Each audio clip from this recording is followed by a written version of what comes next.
مكتوب نعامة،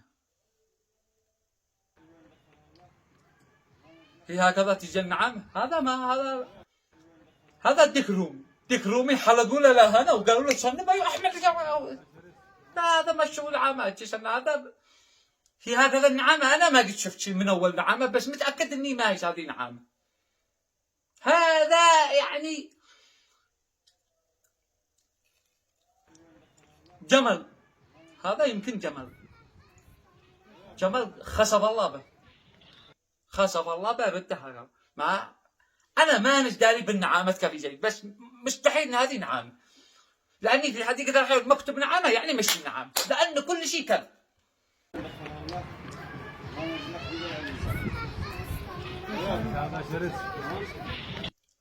مشيت في الحديقة لقيت قفص كبير، داخل القفص